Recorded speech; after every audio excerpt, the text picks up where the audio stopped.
본 방송에서 제공하는 투자 정보는 투자 판단에 대한 조언입니다. 방송에서 제공하는 주식의 가치, 가격 상승 및 가격 하락에 대해서는 방송사에서 보장하지 않습니다.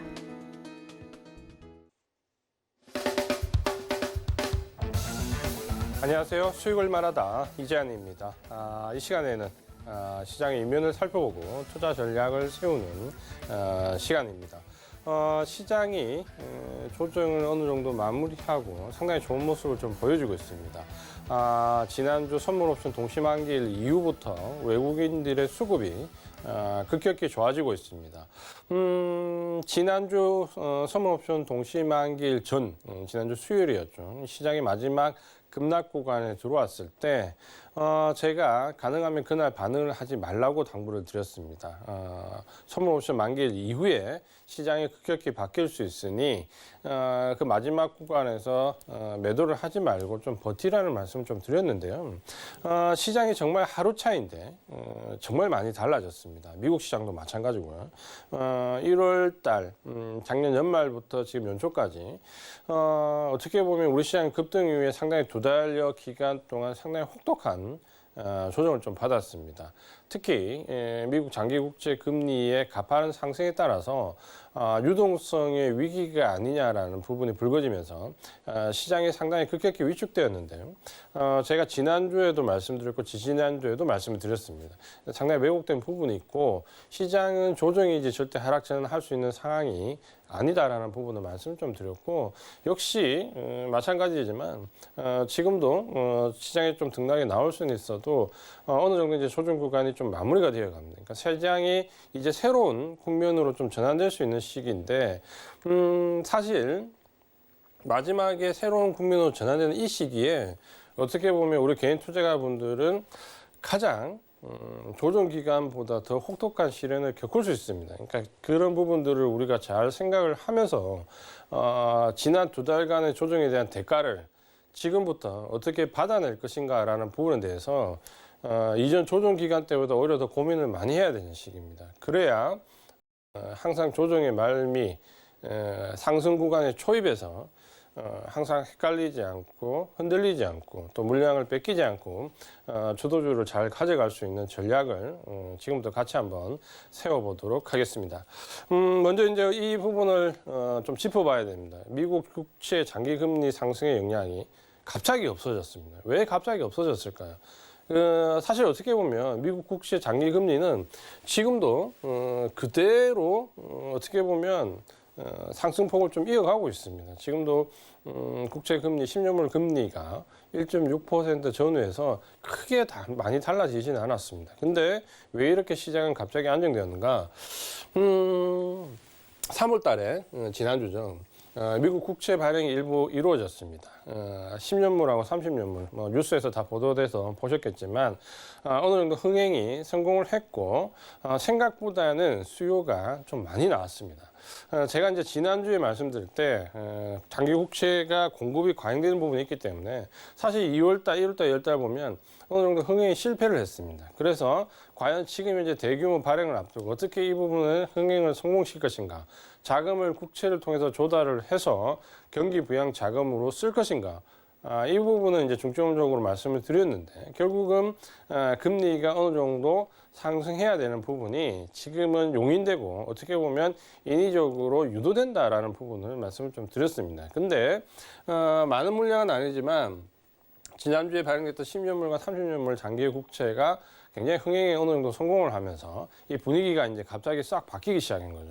결국 우리가 제가 지난주에도 말씀을 드렸지만 장기 국채의 가파른 상승 자체가 무섭다라기보다는 공급 과잉에 대한 부분을 어떻게 해소할 것인가라는 부분을 초점을 둬야 된다고 말씀을 드렸습니다. 이제 그런 관점에서 이제 가장 우려스러웠던 부분이 어느 정도 해결이 된 부분이고 이 부분은 제가 말씀드렸지만 중국과 일본의 어느 정도 미국 국채에 대한 매도 분위기에서 매수 분위기로 바뀌는 부분, 이 부분이 상당히 좀 주요했다. 이렇게 말씀을 좀 드리고 싶습니다. 그러면서 일단은 어쨌든 간에 공급 과잉에 대한 우려가 상당히 시장에서 우려했던 것보다는 많이 줄었다. 이 부분을 우리가 먼저 인지를 좀 해야 될 것 같습니다. 이후에 그렇다면 미국 장기 감소했냐? 실제로 금리가 그렇다면 내렸냐? 사실 그렇지는 않다 그렇죠. 좀 전에 말씀드린 것처럼 1.6% 등락에서 아래 위로 왔다 갔다 하고 있습니다. 그렇게 따진다면은 사실 그렇게 지금 현재 금리가 가파르게 내려오지 않다. 왜냐하면 제가 말씀드린 것처럼 지금도 마찬가지로 지금 바이든 정부의 1조 9조 달러의 장기 국채가 발행돼야 되기 때문에 어느 정도 금리는 유지해야 됩니다. 다만 이 금리가 가파르게 상승하지 않으면 조금 다소 높다라고 하더라도 증시에 주는 충격은 영향력은 이제 서서히 감소한다라는 거죠. 결국은 우리가 본질을 어느 정도 왜곡해서 우려했던 부분이 그냥 본질대로 가는 거죠. 그러니까 비이성적이었던 부분들이 이성적으로 돌아가는 것이죠. 그렇게 봐야 되는 거고 돌아갔을 때 보니까 장기 국채 금리 상승은 악재가 아니더라. 이런 부분으로 이제 우리 기회가 되는 거죠. 우리가 지난주에 시장의 수요일 날 굉장히 어려울 때 제가 이런 말씀을 드렸습니다. 월요일, 화요일 미국 시장에 어떤 변화가 있다. 그 변화의 특징은 뭐냐면 장기 국채 금리가 상승했는데 IT주들이 내려가지 않는다. 그리고 경기 회복주는 경기 회복주 나름대로 상승을 한다. 결국 이 IT 성장주와 경기 회복주가 장기 국채 금리의 가파른 상승에도 불구하고 꺾이지 않는다. 이제는 어느 정도 바닥을 잡아가는 모습이 나왔다는 부분으로 희망을 가지라는 말씀을 좀 드렸는데 실제로 지난주부터 보시면은 IT 성장주들은 완연하게 상승 전환을 했죠. 그리고 IT 성장주가 상승 전환하면서 경기 회복주가 꺾였나요? 그렇지 않다 그렇죠. 경기 회복주도 상승 전환하면서 어떻게 보면 양쪽이 다 상승하는 모습.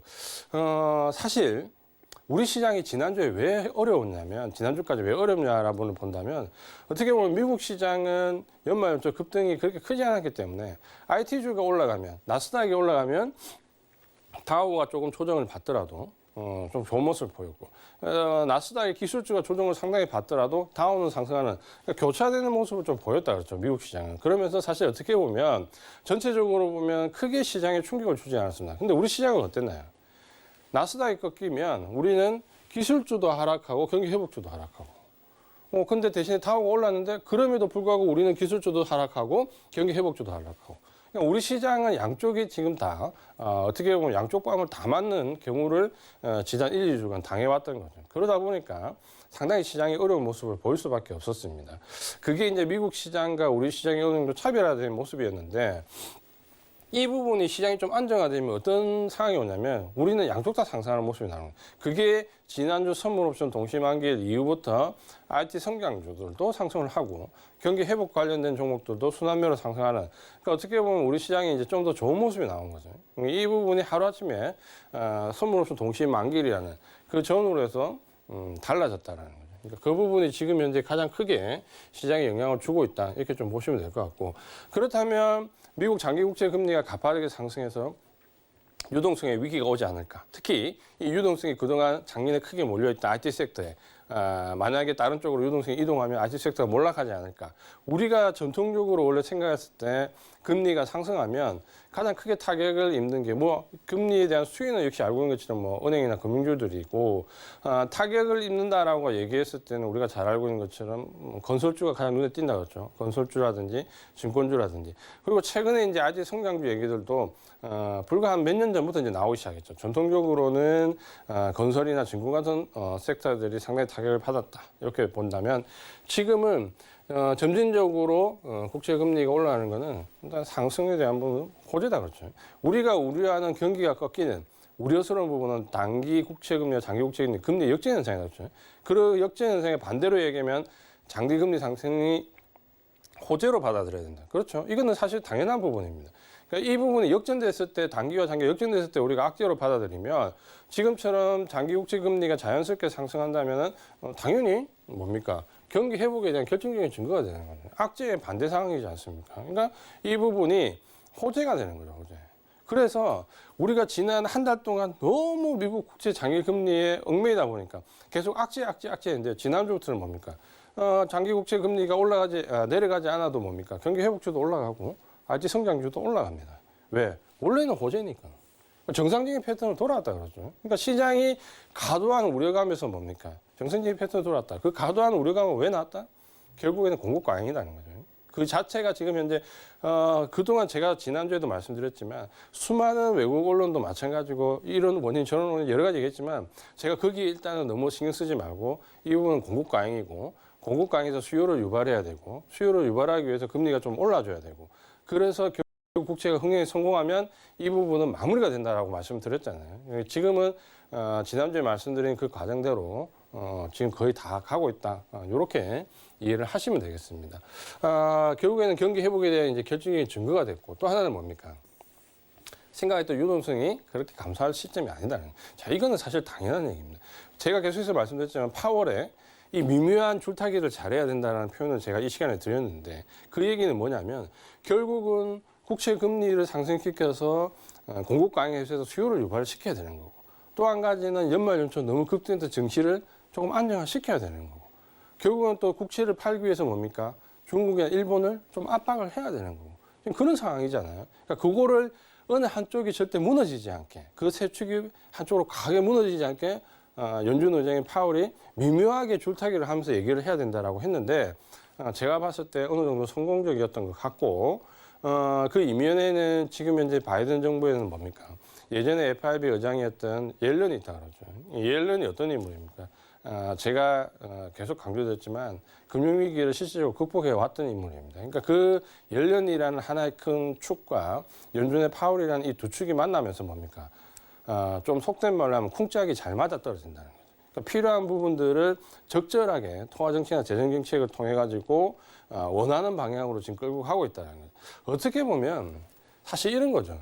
왜 갑자기 제가 지난주에도 말씀드렸지만 트럼프 대통령 때 1% 내외 국채금리가 유지되다가 왜 갑자기 정권이 바뀌자마자 금리가 1.6%까지 상승하냐. 이 부분을 놓고 본다면 제가 볼 때는 결국 정책의 차이입니다. 뭐냐면 트럼프 전 대통령은 본인이 나서서 대놓고 보이는 곳에서 어떤 액션을 했다면 바이든 정부는 어떻게 보면 좀 세련된 방법이죠. 보이지 않는 곳에서 더 치밀하게 원하는 방향을 지금 만들어가는 거예요. 사실 제가 볼 때는 우리 입장에서 보면 오히려 트럼프 전 대통령이 이런 부분만 본다면 좀 더 쉬웠지 않았을까. 바이든 정부는 지금 보신 것처럼 생각보다는 굉장히 까다롭고 뒤에서 굉장히 치밀하게 움직이는 부분이 있다. 이렇게 말씀을 좀 드리겠습니다. 그래서 어쨌든 지금 일단 미국 국채 장기 금리가 시장에 준 압박감에서 이제 벗어났다 그렇죠. 완전히 벗어난 건 아니지만 적어도 지난주 후반부터 이번 주 초반까지 보면 미국 국채 금리가 그렇게 급격히 하락하지 않았는데도 불구하고 증시에 주는 영향력은 점점 줄어들었다는 거죠. 그럼 이제 우리가 지금 생각해야 될 부분은 뭐냐? 지금까지 미국의 장기 국채 금리에 바탕을 둬서 증시를 봤다면 지금부터는 뭡니까? 그 다음을 봐야 되는 거죠. 이제 중요한 건 이제 그 다음이다, 그렇죠? 그래서 그 다음 부분을 어떻게 볼 것인가라는 부분이 중요합니다. 일단 우리 시장 내부적으로 보면 3월 11일이었죠. 지난주에 선물옵션 동시만기 있었는데 이 동시만기 이후에 외국인들의 수급이 이제 급격히 좀 바뀌어 나가고 있습니다. 그 전에 굉장히 우려스러울 정도로 외국인들 매도가 많았다 그렇죠. 그나마 우리가 지난 미국 대선 이후에 시장이 이렇게 상승을 그려왔다는 거는 외국인들이 적극적으로 매수해서는 아니다 그렇죠. 매도의 주체가 기관이었고 매수의 주체가 개인인데 그 사이에서 외국인들이 주식과 선물로 잘 줄타기를 하면서 시장 상승을 고비고비마다 받아주면서 올라왔다 그렇죠. 이 부분이 1월 중순 이후에 외국인들이 본격적으로 매도의 주체에 나서자마자 시장은 폭락했다 그렇죠. 결국 이제 외국인들 차익 매물이 나온 건데, 근데 이제 지금 현재 보면 3월 11일 선물옵션 동시만기를 기점으로 해서 외국인들이 뭡니까? 또다시 매수로 돌아섰다 그렇죠. 그날 위에 보면 외국인들이 짧은 기간 동안 코스피 시장 기준으로 한 2조 원 가까이 매수를 했습니다. 그리고 오늘 매도가 나왔는데 굉장히 적은 물량이 나왔어요. 그러니까 시장에 영향 주지 않을 정도로 적은 물량이 나왔다라는 부분은 뭔가 지금 뭡니까? 외국인들의 수급이 다시 또 바뀌고 있다라는 거죠. 바뀌고 있는데 그걸 우리가 종목별로 보면 체감을 잘 못합니다. 그러니까 뭔가 물밑에서 바뀌기 때문에 체감을 못하는 거고 그 외국인들의 매수는 뭡니까? 상당 부분 공매도 쇼커버링을 동반하고 있기 때문에 그 공매도 쇼커버링과 실제적으로 액티브 자금을 매수하는 구분이 뭡니까? 구분이 잘 안 된다는 거죠. 그래서 지금은 어떻게 보면 3일 동안 외국인들이 2조 원 넘게 샀어? 굉장히 많이 샀는데 어디서 샀는지 보이지가 않아요. 그렇죠? 그러니까 그거를 지금 우리가 찾아내는 게 지금 우리가 해야 될 일입니다. 외국인들이 과연 그 물밑에서 어느 쪽으로 작업을 하고 있느냐. 이 부분을 찾는 게 지금의 가장 중요한 일이 되겠죠.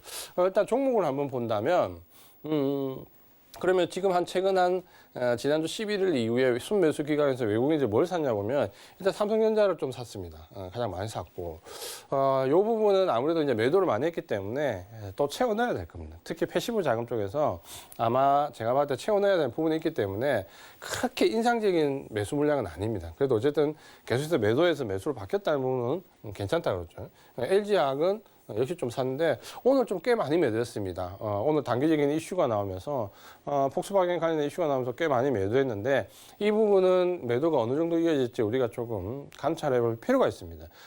제가 봤을 때 분명히 2차 전지는 이번 매도 기간이 어느 정도 이어질지 모르겠지만 이 매도 기간이 하나의 좋은 매수 구간이 될 것 같습니다. 그러니까 잘 보시면서 좀 판단을 해야 될 것 같고 그다음에 이제 SK 하이닉스를 많이 샀습니다.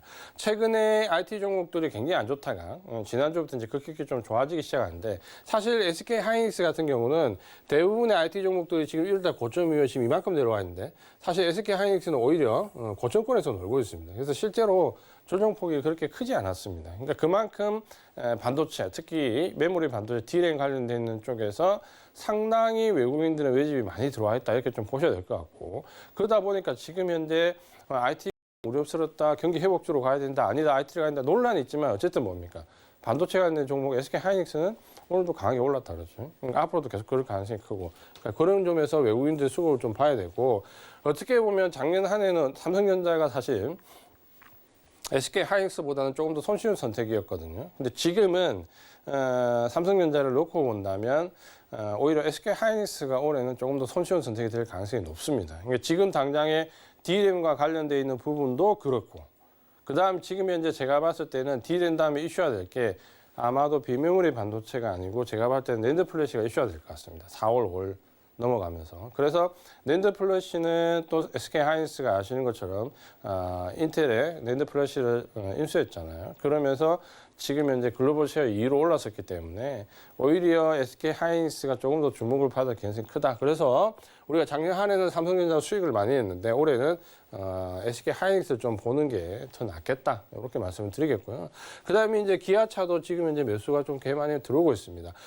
운송 장비 업종은 사실 올해 제가 굉장히 기대했던 업종 중에 하나였는데 1월 달에 수소와 관련되어 있는 친환경 관련된 테마 여기에 애플과 관련되어 있는 또 스마트카 테마에 엮이다 보니까 엉망이 돼버렸다 그러죠. 그러다 보니까 현대차도 마찬가지고 기아차도 마찬가지고 운송장비업체 전반적으로 지금 현재 매물을 굉장히 크게 맞았는데 테마에 엮이지 않았다면 아마 운송장비업종은 철강화학과 더불어서 지금 가장 강하게 갈 수 있는 섹터 중에 하나입니다. 그래서 다시 조금씩 주목을 해봐야 된다. 이렇게 좀 보시면 될 것 같고요. 외국인들의 수급이 좋아지면서 어디를 샀냐 보면 그런 부분에 대한 답을 우리가 조금씩 확인할 수가 있습니다. 그 다음 보면 이제 SK텔레콤을 좀 샀고 요거는 이제 좀 방어적인 측면이 강하다 그랬죠. 패시브 자금들이 시장의 영향을 좀 덜 받는 쪽으로 매수를 했기 때문에 아마 요거는 패시브 자금의 방어적 측면으로 봐야 되기 때문에 지금 당장 크게 메리트가 있지는 않다. 이렇게 보시면 될 것 같고요. 그다음에 카카오를 또 일부 샀고 금리가 어쨌든 간에 계속해서 점진적인 상승 기조이기 때문에 은행주 쪽에서도 수급이 외국인들이 나쁘지 않습니다. 결국은 지금 외국인들 수급을 보면 액티브 자금과 패시브 자금이 서로 이제 움직이는 모습이 좀 관점이 다르기 때문에 종목별로 잘 보면 좀 보인다 그러죠. 그러면서 외국인들이 과연 이제 뭐를 생각하느냐 이런 부분에 대한 부분들이 조금씩 보입니다. 이렇게 보셔야 될 것 같고요. 이제 그럼 기관이 뭐를 샀느냐? 기관이 산 종목들을 보겠습니다. 지수 관련 ETF를 빼고 종목 위주로 볼게요. 일단 포스코를 샀습니다. 굉장히 논란이 많은데 지금 현재 원래부터 작년 경기 확장과 관련된 백신이 나오면서부터 기대를 모았던 운송장비나 철강이 먼저 떴고 대신에 또 먼저 조정을 강하게 받았죠. 그리고 지금 다시 포스코나 현대제철이나 흐름이 나쁘지 않습니다. 포스코 같은 경우는 지난주에 돌발 악재가 좀 나왔다 그렇죠. 경영진의 도덕성과 관련돼 있는 부분 그리고 블록딜 특히 이 블록딜은 약간 좀 아쉬운 부분이 있는데 물론 이제 제가 봤을 때 의결권이 없는 블록딜과 관련된 부분이 있을 것 같아요. 은행과 관련돼 있는 그러면서 공식 의무가 아니기 때문에 그냥 장 끝나고 난 뒤에 알 수밖에 없는 그런 상황이 돼버렸는데 어쨌든 그런 어떻게 보면 단기적인 악재들이 좀 나왔는데도 버티고 있기 때문에 요 버티는 구간에서만 조금 더 버텨주면은 장기적으로는 굉장히 좋은 모습이 나올 것 같습니다. 여기 이제 LG전자도 상당 부분 매수를 좀 했고요. 이런 부분들은 기관들의 액티브 자금들이 특정 종목을 단기간에 치고 빠지기 때문에 그런 관점으로 이해를 하시면 되겠습니다. 그리고 이제 삼성바이오로직스는 제가 봤을 때 쇼크브레이킹 의미가 좀 강하고요.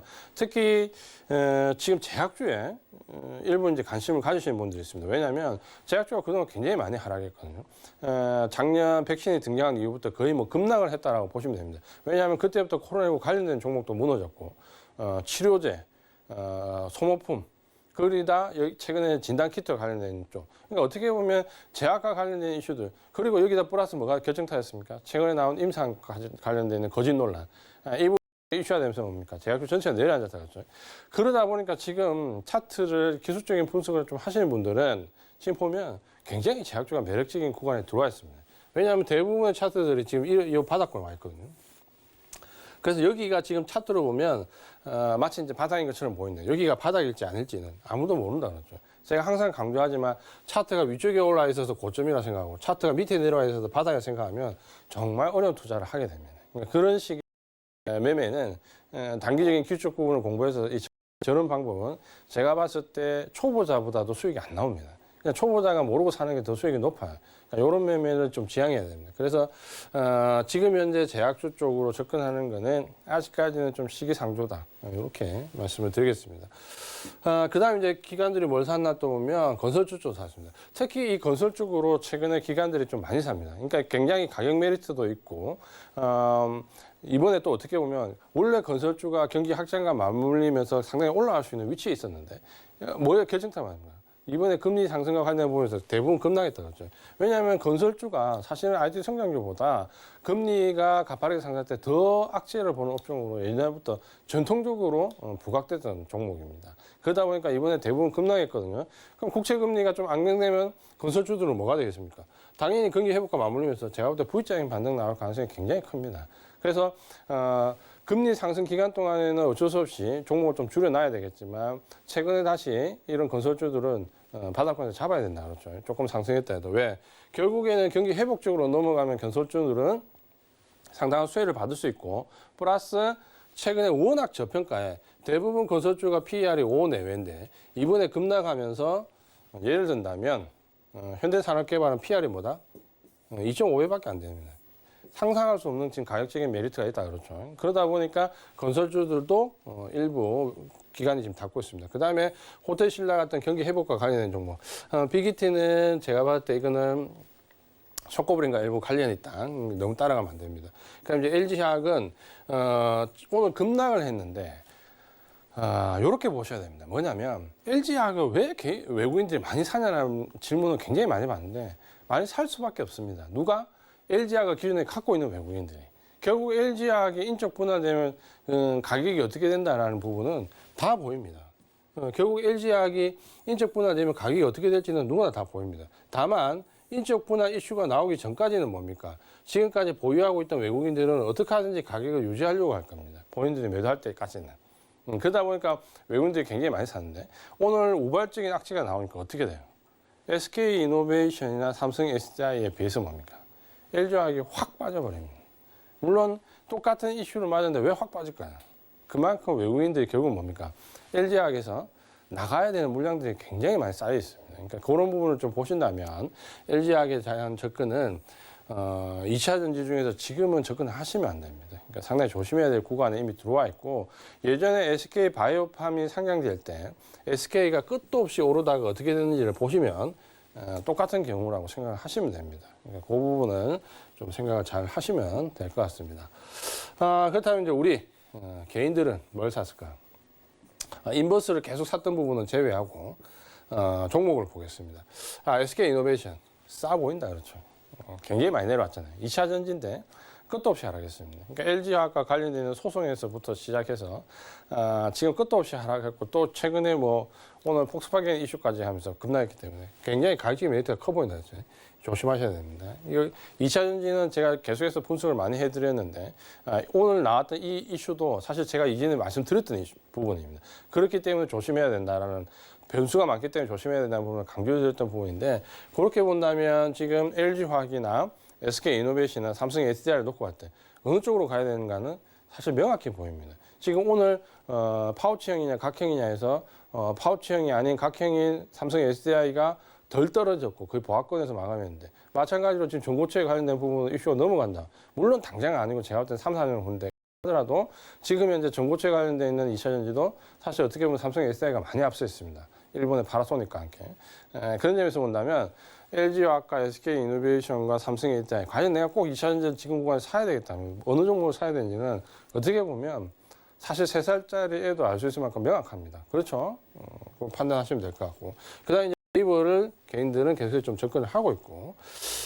그 다음에 이제 프레스티어 바이오로직스. 이거는 상장되는 이슈 때문에 아마 많이 사셨던 것 같아요. 최근 상장되는 이슈 때문에 개인들이 가격인 부분 노리고 샀던 것 같고. 의미가 크게 없습니다.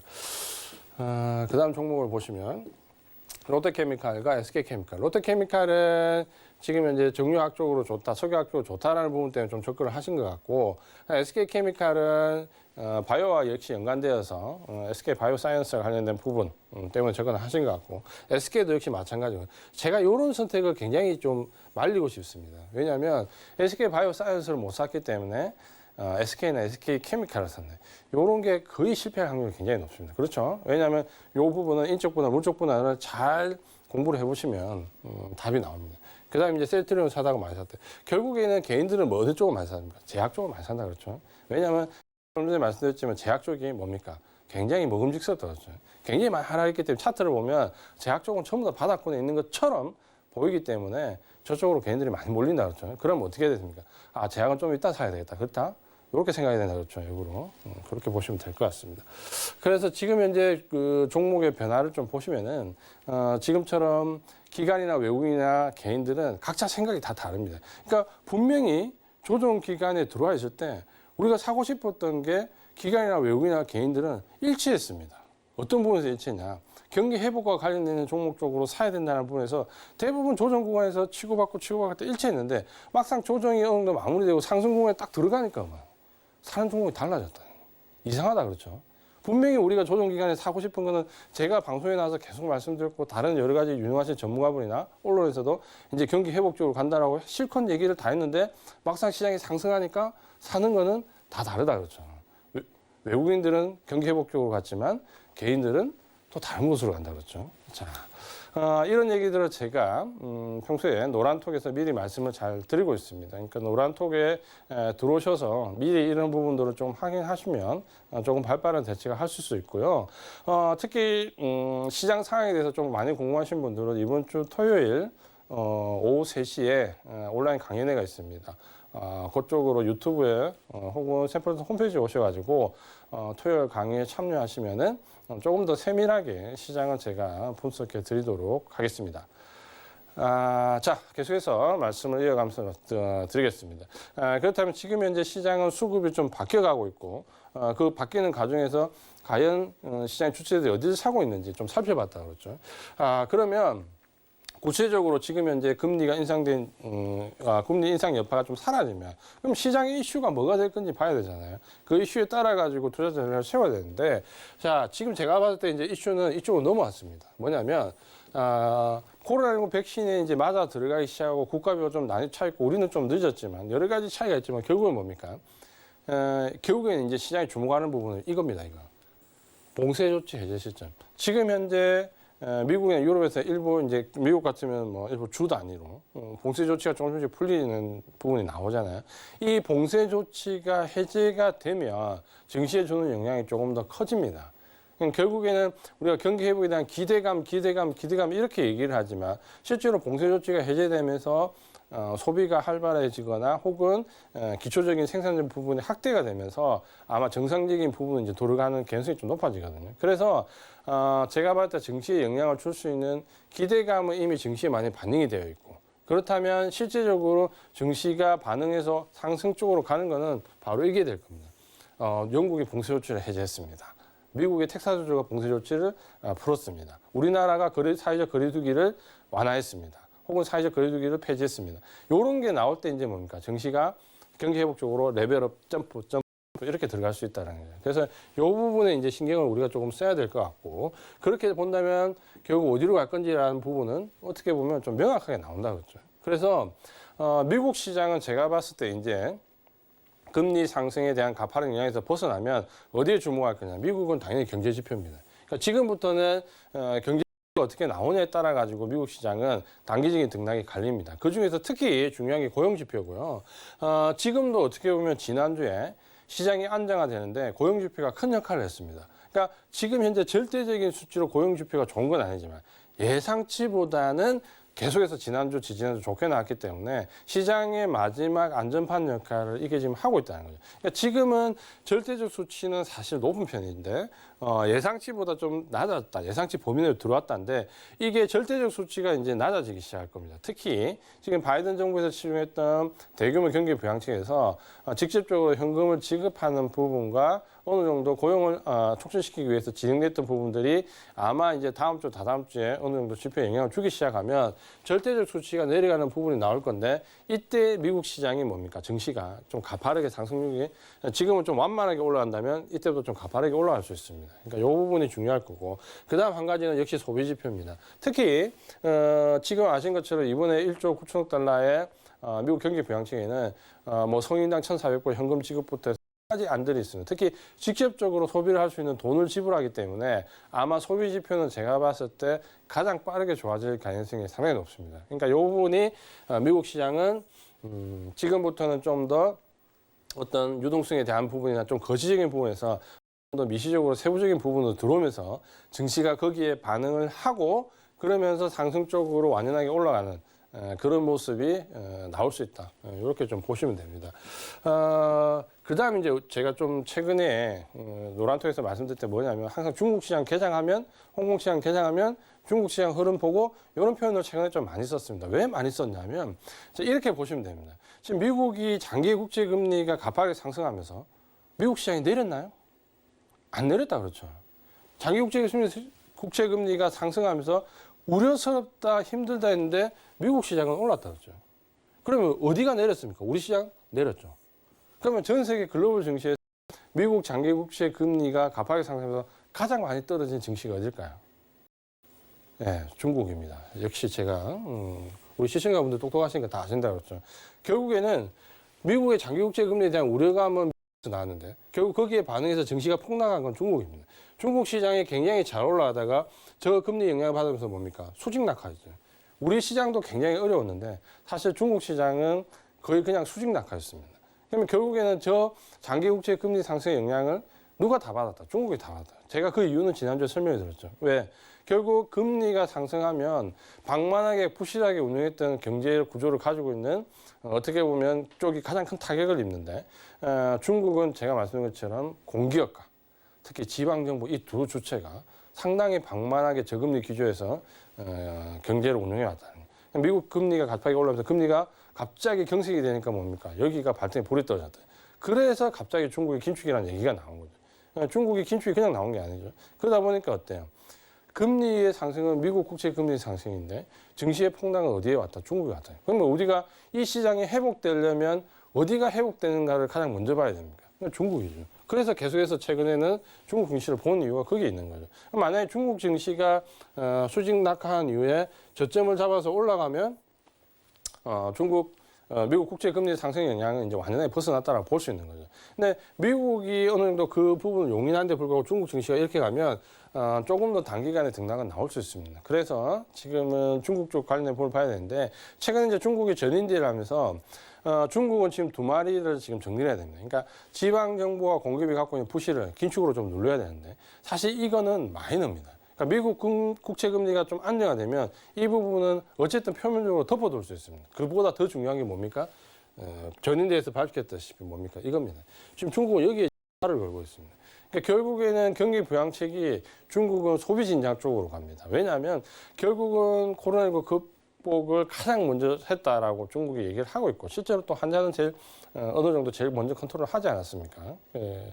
결국에는 이제 그런 부분들이 경기와 연관이 돼야 돼서 순환매적인 모습을 좀 보여야 되는데 그렇게 봤을 때 가장 표면적으로 지금 이제 우리가 중국이 코로나19 극복을 제일 잘했어. 그래서 지금 현재 경제적으로 가장 먼저 번성했어. 지금 중국 국민들은 먹고 싶은 거, 사고 싶은 거, 입고 싶은 거 마음대로 하면서 소비를 하고 있다는 걸 보여주기 위해서 소비진자예요, 소비진자. 그래서 이번 전인대의 하도는 소비입니다. 이전에는 뭐 물가 안정, 생산, 뭐 부의 재분배 여러 가지 이슈가 나왔지만 지금 소비거든요. 결국에는 이 부분이 중국에서 가장 큰 이슈가 될 거고 결국에는 중국의 소비가 관련된 부분이 안정화되고 좋아진다면 글로벌 증시는 미국과 중국 투톱이 뭡니까? 둘 다 어느 정도 증시와 관련된 부분에서는 안정적으로 올해 상승을 좀 이끌어갈 가능성이 좀 있다는 거예요. 제가 이제 이렇게 얘기하니까 뭔가 좀 느낌이 오지 않습니까? 만약 여기에 포커스를 맞춘다면 지금 우리가 경기 확장과 관련된 종목 쪽에 주목을 하고 있는데 결국 이제 이 부분이 단계 거쳐서 소비지로 넘어가면 어디가 좀 포커스를 맞추고 싶습니까? 중국 소비재 쪽에 포커스를 한번 맞춰보고 싶다 그렇죠. 왜? 중국이 어쨌든 저기에 올해는 사활을 걸고 있으니까. 그럼 중국 소비재와 관련된 쪽을 언젠가는 주목을 해야 된다 그렇죠. 요거는 그냥 제가 팁을 드리는 겁니다.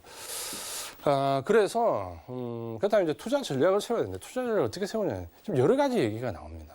이걸 사야 돼, 이걸 사야 돼. 가장 이분법적인 시각은 IT 종목을 살 건지 경기 회복 관련된 종목을 살 건지. 요 시각이 거의 모든 언론이나 방송에서 나온 내용이 절대 다수입니다. IT주가 주도주냐, 경기 회복주가 주도주냐. 제가 계속 얘기하지만 이런 물음이 작년에는 맞는데 올해는 맞지 않다는 거예요. IT 종목에서도 실적이 좋아지는 종목이 있고 경기 회복 쪽에서도 실적이 빨리 좋아지는 종목. 그럼 결국은 둘 다 사야 된다는 거예요. 그러니까 지금 작년처럼 섹터별로 나눠서 어느 정도 이분법적인 시각을 가져갈 필요가 없습니다. 결국에는 이 유동성이 어느 정도 무르익으면 모든 섹터를 다 들어올리는, 그러니까 어떻게 보면 이렇게 보는 거예요. 시장 전체를 놓고 보면 패시브 자금이 그냥 사서 다 낙폭 과대해서 올리는 것처럼이 아니라 액티브 자금이 선별적으로 그냥 정밀한 폭격을 하듯이 그 섹터들만 지금 그 종목들만 이제 들어올리는 시기가 왔다라고 본다면 그 다음에 이제 생각해야 될 부분이 뭐냐면 지금 이제 순환매를 생각해야 되는 거예요. 그러니까 작년부터 계속 순환매 했는데 순환매 안 돌았잖아요. 왜냐하면 작년 같은 경우에 기대감을 갖고 있는 2차 전지, 뭐 반도체 그 올라가는 섹터만 그대로 다 올라갔잖아요. 근데 지금 올해는 뭡니까? 이제 순환매가 올 수 있는 시점이 왔다는 거예요. 그 순환매가 모든 섹터가 다 도는 순환매냐. 예전에 우리가 그게 굉장히 젖어 있었잖아요. 뭡니까? 대세 상승, 대세 하락. 올라갈 때 모든 섹터가 돌아가면서 다시 올라가고 내려갈 때 모든 섹터 다 내려가고. 그렇지 않다 그랬죠. 선진국으로 어느 정도 들어가게 되면 그게 성립하지 않습니다. 그래서 지금은 순환매는 맞는데 그 순환매가 어디서 일어나냐면 주도 섹터 내에서만 일어나요. 주도 종목 내에서만 순환매가 일어나는 거예요.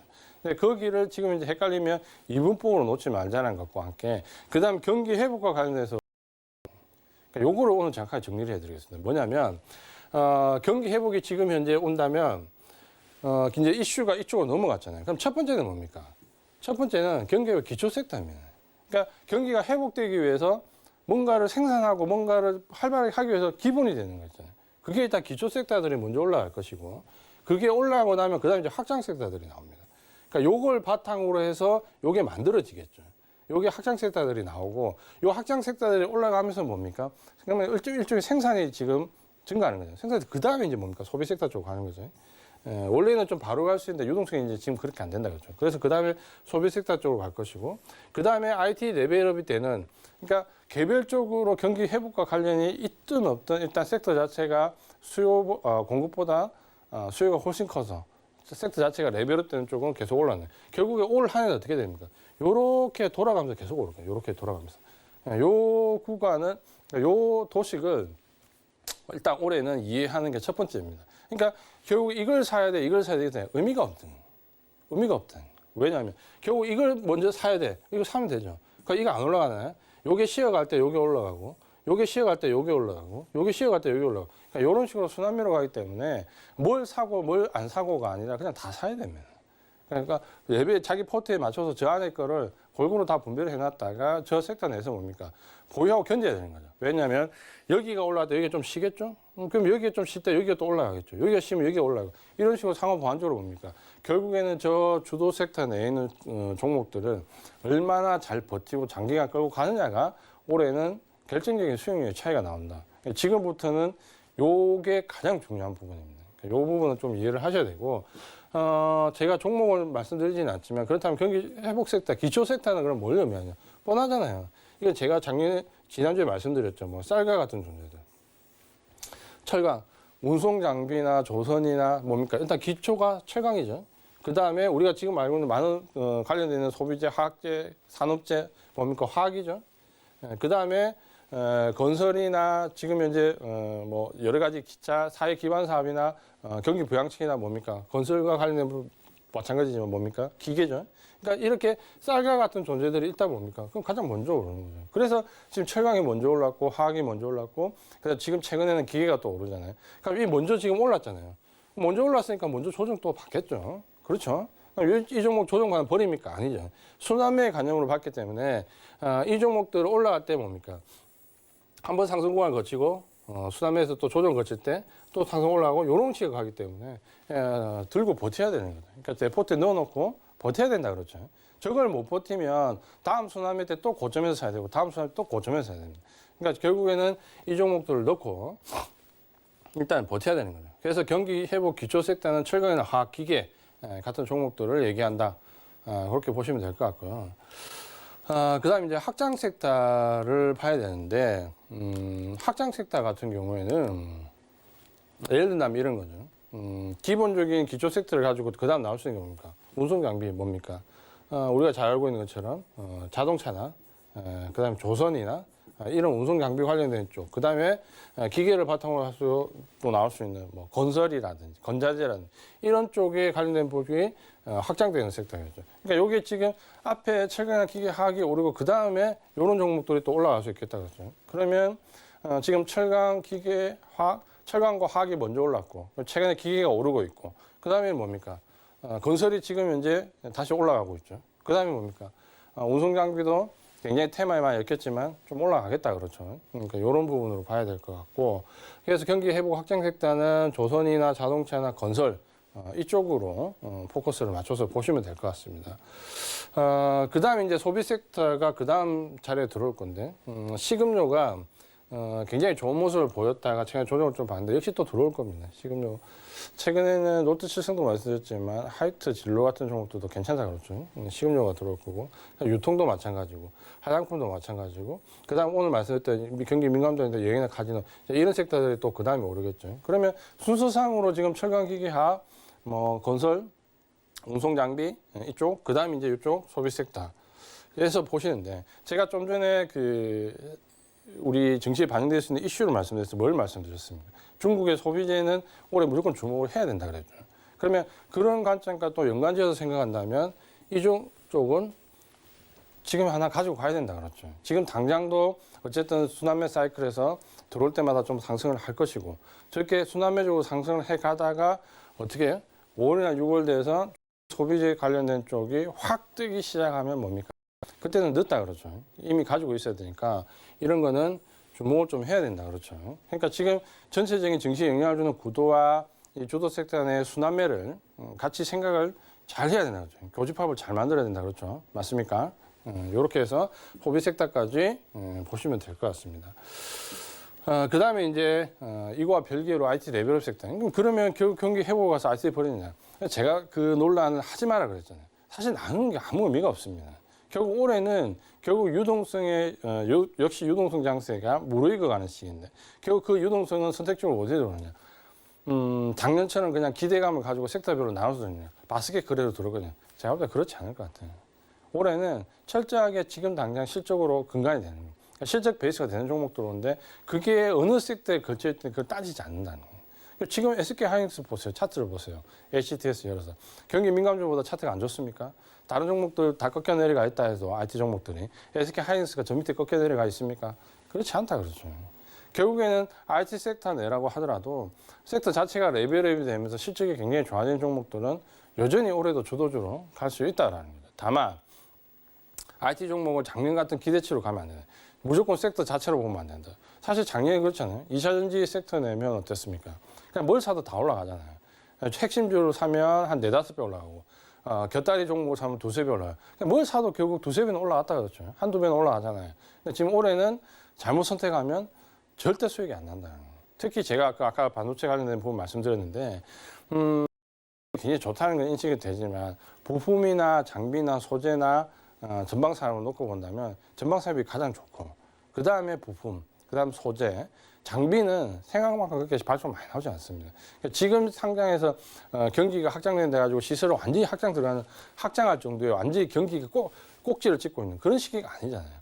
장비는 어느 때 마르냐면 상승 구간의 마지막 말미에 가장 많이 오릅니다. 왜냐하면 그때가 경기가 가장 하락되고 그동안 만들었던 수요가 하면서 확장해야 되는 시기이기 때문에 장비 발주가 제일 많이 나오거든요. 그렇게 본다면 지금 그런 시기가 아니기 때문에 부품이나 소재, 장비 어느 쪽으로 가야 될지는 생각을 하고 들어가야 됩니다. 그렇죠? 작년처럼 그냥 발만 거치면 되는 거 아닙니다. 그렇게 본다면 반도체 관련된 종목이나 이시아전지가 오늘 이슈로 조정, 제가 봤을 때 이 이슈로 좀 단기간 조정을 더 받아주면 매수 적기입니다. 매수 찬스입니다. 그렇게 보시면 될 것 같고, MLCC 관련된 부분도 여전히 수요가 굉장히 크기 때문에 좋아질 거고, 여기에 이제 제가 볼 때 카메라 모듈도 살짝 더 얹혀줘도 됩니다. 그러니까 이런 정도는 뭡니까? 시장 수익률을 넘어서 충분히 좋은 모습을 보일 수 있기 때문에 굳이 IT 섹터라고 해서 이런 종목 안 살 이유는 없다 그렇죠. 다만 이제 선수의 차이가 있죠. 예를 든다면 MLC 삼성전기 같은 경우는 굉장히 아쉽지만 지금 반등이 좀 강했잖아요. 근데 위쪽에 매물을 많이 맞고 내려왔기 때문에 반등이 좀 한계가 있습니다. 그러면 좀 천천히 사도 된다는 거죠. 그러니까 외바닥으로 상승을 하기가 좀 어렵고 기술적으로 눌려지거나 이중바닥이나 기간 가능성이 높기 때문에 조금 천천히 봐도 되고, 대신에 반도체 같은 경우는 지금 보면 위쪽에 매물이 거의 안 나왔어요. 그러니까 시장 따라서 조정을 받았지만 위쪽에서 차익 매물이 나온 게 아니기 때문에 V자형으로 금방 올라가 버린다는 거예요. 그러니까 이런 건 조금 빨리 사야 된다 그렇죠. 이건 좀 천천히 사도 되고, 그렇게 선순위를 주면서 보시면 될 것 같아요. 그러면 지금 현재 어떤 관점으로 시장에 접근해야 되는지, 어느 섹터를 들어가서 어떤 종목을 사야 되는지 다 말씀을 드렸다 그렇죠. 선수도 말씀을 드렸다. 어느 걸 먼저 사고 어느 뒤쪽에 사도 되는지도 말씀 다 드렸다 그렇죠. 그렇게 관점으로 이해를 하시면 되겠습니다. 제가 이제 마지막으로 드리고 싶은 말씀은 이 말씀인데, 10월 말을 기억하는 게, 10월 말에 작년에 어떤 일이 있었습니까? 작년 10월 말에 8달, 9월달, 10월달 정말 힘들었던 3개월 조정을 유동성 장세에서 제일 최장 기간으로 겪었던, 이번 조정이 한 2달 정도 됐는데 그때 석 달이었잖아요. 석 달 조정을 거치는 마지막 자리였어요. 마지막 10월 말 자리인데, 차트로 본다면, 기술적으로 본다면 이렇게 돼버렸죠. 요 구간입니다. 요 구간. 10월 말 요 구간인데, 그때 뭐가 나왔냐면 IT 버블론이 엄청 많이 났다 그랬죠. 심지어 미국에서도 닷컴 버블론과 비교해. 그 제가 말도 안 되는 거죠. PR 비교를 하면서 말도 안 되는 얘기라고 말씀드렸는데, 그때 IT 버블론이 굉장히 많이 나왔고, 또 한 가지 뭡니까? 삼성전자 반도체 실적 안 좋다는 얘기 굉장히, 결국 뚜껑 열어보니까 실적 좋았죠. 근데 1분기에 코로나19 급락때, 비대면 관련된 매출이 비정상적으로 늘었다. 중국 업체들이 공장 셧다운 때문에 발주를 미리 땡겼다. 그래서 3분기에 발주가 없다. 4분기 가면 더 어렵다는데 어째요? 실제로 실적이 더 좋았다 그랬죠. 근데 뉴스는 온통 이렇게 나왔습니다. 그 다음에 코로나19 재학생 우려감이 상승했다. 그러면서 뭡니까? 우리 개인 투자자분들은 IT 종목을 갖고 버티기가 굉장히 어렵습니다. 마지막 10월달 구간. 그래서 그때 삼성전자, 하이닉스, 삼성전기, 삼성SDI 다 팔았다 그랬죠. 그때 다 팔았죠. 그때 다 팔고 뭐 샀습니까? 삼성전자 팔고 신풍제약 샀다 그랬죠. 이게 정말 8월, 9월 잘 견디고 10월달까지 거의 3개월 잘 견뎠다. 마지막 끄트머리에 여기에 지금 다 넘어갔다 그랬죠. 지금도 어때요? 마찬가지죠. 왜 마찬가지냐면, 결국 제가 조정 기간에 개인이나 기관이나 외국인 사고 싶은 종목이 경기 회복까지 있는 종목 다 똑같다라고 했는데, 누구나 그걸 사고 싶을 것이다. 그걸 사기 위해서 누구는 살 수 있고 못 사는 거는 결국 시장을 어떻게 흔들고 어렵게 만드느냐에 달릴 텐데, 결국에는 뭡니까? 좀 전에 보셨잖아요. 최근 한 3일간 굉장히 시장이 좋아질 때 매수 구조를 딱 보니까 같아요. 분명히 세 주체 다 경기 회복 관련 종목 사고 싶은데 개인들은 못 샀다? 개인들은 제약주 사잖아요. 결국에는 이게 굉장히 안 좋다 했는데 결국 보면 제약주 사잖아요. 그리고 지금 어때요? 또 제약주 사잖아요. 작년 10월이나 지금이나 똑같아요. 뭘 삽니까? 많이 떨어져 있는 제약주 사잖아요. 이렇게 하시면 안 됩니다. 이번에는 철저하게 작년과 같은 실수를 반복하지 않기 위해서 경기 회복과 관련된 오늘 말씀드렸던 투자 전략과 그 안에 있는 섹터들을 잘 보시고 거기에 맞는 쪽으로 들어가시면 작년 같은 실수를 하지 않고 충분히 이 어려웠던 2달을 넘어서서 그거보다 훨씬 더 큰 수익으로 오래 갈 수 있는 또 시장이 됩니다. 그러니까 굉장히 희망적으로, 긍정적으로 이런 실수를 반복하지 말고 주도적으로 접근을 하시면 될 것 같습니다. 시장이 굉장히 어렵다가 이제 좋아지고 있습니다. 이럴 때 더 긍정적인 마인드를 가지시고 항상 이런 부분들 미리 알고 싶으신 분들은 밑에 노란톡 오셔서 함께 하시면 될 것 같습니다. 시장이 어려울수록 더 긍정적인 마인드, 시장이 좀 좋아지면 조금 더 적극적인 전략 구사를 하시기 바랍니다. 지금까지 수익을 말하다 이지한이었습니다.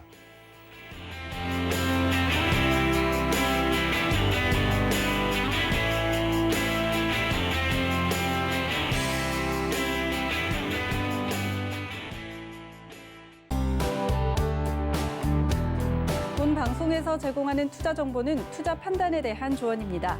방송에서 제공하는 주식의 가치, 가격 상승 및 가격 하락에 대해서는 방송사에서 보장하지 않습니다.